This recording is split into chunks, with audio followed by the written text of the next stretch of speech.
Nancy Pelosi نے finally وہ Taiwan پہنچ گئیں. چین نے حالانکہ ان کو دھمکی بھی دی تھی, امریکہ کو دھمکی دی تھی. امریکہ کی طرف سے ایک وضاحتی بیان بھی سامنے آیا ہے کہ وہ سمجھتے ہیں کہ یہ ون چائنا پالیسی ہونی چاہیے, لیکن جو تائیوان کی عوام کی خواہشات ہیں اس کو بھی وہ اگنور نہیں کر سکتے. اب سچویشن کیا ہو سکتی ہے, کیونکہ جب یہ نینسی پیلوسی وہاں پر پہنچ گئے تو ان کے طیارے کے ارد گرد چینی طیارے گھومتے رہے ہیں. بڑی عجیب سی سچویشن ہے. مجھے ماریہ سلطان صاحبہ جوائن کر چکی ہیں, ماہر بین الاقوامی امور ہیں. بہت شکریہ. السلام علیکم ماریہ. السلام علیکم جی. وعلیکم السلام جی. ماریہ, کیا سمجھتی ہیں آپ نینسی پیلوسی کے اس دورہ تائیوان پر چین اور امریکہ آمنے سامنے ہیں؟ اب چین نے امریکی سفیر کو طلب کر کے شدید احتجاج کیا ہے, جنوبی چین کے پانیوں میں جنگی مشقیں شروع کر دی ہیں. کیا سمجھتی ہیں آپ, یہ کشیدگی کو بڑھا سکتا ہے, جنگ کی خدا نخواستہ صورتحال اختیار کر سکتا ہے معاملہ؟ دیکھیں, یہ یقینی طور کے اوپر ایک بہت تشویشناک صورتحال ہے جو اس وقت تائیوان میں آپ دیکھ رہے ہیں, اور یہ یقینی طور کے اوپر جنگ کی طرف جا سکتی ہے. اس کے پیچھے دو تین چیزیں ہیں. سب سے پہلے تو یہ ہے کہ اس وقت امریکہ اور تائیوان کے درمیان ایک دفاعی معاہدہ ہے, جس کی بنیاد پہ یہ کہا گیا ہے کہ اگر تائیوان پہ کسی قسم کا حملہ ہوتا ہے تو وہ امریکہ اس کو اپنے پر حملے کے مترادف سمجھے گا. یہی وجہ ہے کہ اگرچہ امریکہ نے 1979 کے اندر اپنے تمام سفارتی تعلقات تائیوان سے ختم کر دیے تھے, لیکن وہ جو دفاعی معاہدہ ہے وہ اپنی نوعیت کا ہے, ایک اپنی نوعیت کا منفرد معاہدہ بھی ہے, وہ وہیں موجود ہے. اور اس کی وجہ سے نہ صرف وہ تائیوان کی ملٹری کو, لیکن تائیوان کی جو پولیس اور جو باقی ان کے دفاعی ادارے ہیں ان کی ٹریننگ مسلسل کر رہا ہے.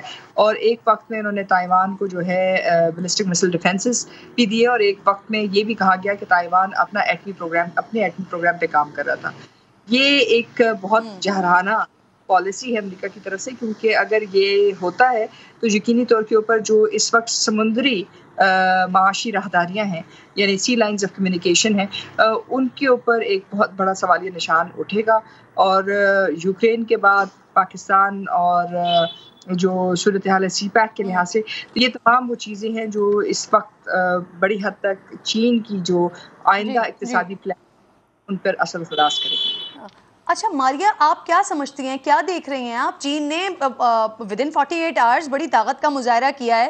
ایک طرف ایمن الظواہری کو ہلاک کیا امریکہ نے, ایک طرف ایمن الظواہری کو ہلاک کیا, دوسری طرف یہ نینسی پیلوسی کا تائیوان کا دورہ, یہ بھی انہوں نے چین کو بیسکلی ٹیسٹ کر لیا. تو آپ کیا سمجھتی ہیں جو امریکہ میں مڈ ٹرم الیکشن ہونے والے ہیں, یہ اس کی تیاری ہے یا اس سے بڑھ کر کچھ اور ہے؟ یہ دیکھیں, یہ یقینی طور پہ امریکہ کے اندر جو مڈ ٹرم الیکشنز ہیں ان کی تیاری بھی ہے, اور پھر جو امریکہ کی جو معیشت کو اس وقت زوال کا سامنا ہے, بالخصوص جو پریشرز ہیں ان کو بھی ایک طرح دوبارہ ابھارنے کی ضرورت ہے. کیونکہ امریکہ کے اندر جو defence military industrial defence complex ہے وہ امریکہ کی معیشت کی ایک طرح سے آپ کہہ سکتے ہیں کمر ہے.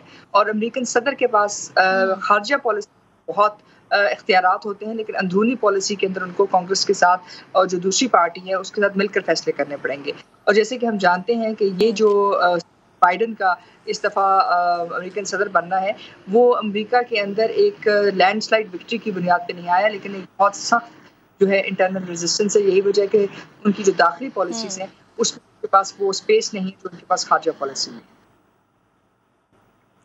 صحیح. اچھا ماریہ, یہ بتائیے, ایمن الظواہری کے ہلاکت کے بعد پاک افغان تعلقات میں کشیدگی آ سکتی ہے, اور پھر ایک اور بڑا اہم سوال, کیا یہ پھر اس کا جواب مل سکتا ہے کہ یہ طیارہ آیا کہاں سے؟ دیکھیں, پہلی بات تو یہ ہے کہ پاکستان نے ہمیشہ یہ بات واضح کی ہے کہ پاکستان بین الاقوامی دہشت گردی کے خلاف ہے, اور اس کے ساتھ ساتھ پاکستان نے یہ بات بھی واضح کی ہے کہ پاکستان سرزمین جو ہے افغانستان کے خلاف نہیں استعمال ہونے دے گا. ڈرون حملوں کو سمجھنے کے لیے بہت ضروری ہے ہم اس بات کو سمجھے کہ ڈرون حملے امریکہ کی افواج نہیں کرتی, امریکہ کی انٹیلیجنس ایجنسی کرتی ہے, اور اس کی جو بنیاد ہے وہ دراصل جو ہے وہاں کے جو انٹیلیجنس آپریٹیوز ہوتے ہیں وہ دیتے ہیں. یعنی کہ اگر احمد الظواہری تک امریکن CIA ایجنٹس کی ڈومیسٹک رسائی ہوئی ہوگی تو انہوں نے وہاں تک وہ ہٹ کی ہے. اور پھر اس میں سب سے بڑا چیلنج یہ بھی ہے کہ امریکہ کے اس وقت جو سینٹرل ایشین اسٹیٹس ہیں وہاں نہ صرف CIA کی بیسز ہیں لیکن مشرق وسطیٰ میں بھی موجود ہیں. اس لیے ڈرون کے لیے آپ کو اس قسم کی ایئر لاکس کی ضرورت نہیں ہے. ہاں, انٹیلیجنس سپورٹ کی ضرورت ضرور ہوتی ہے اگر وہ پاکستان میں ہوتے.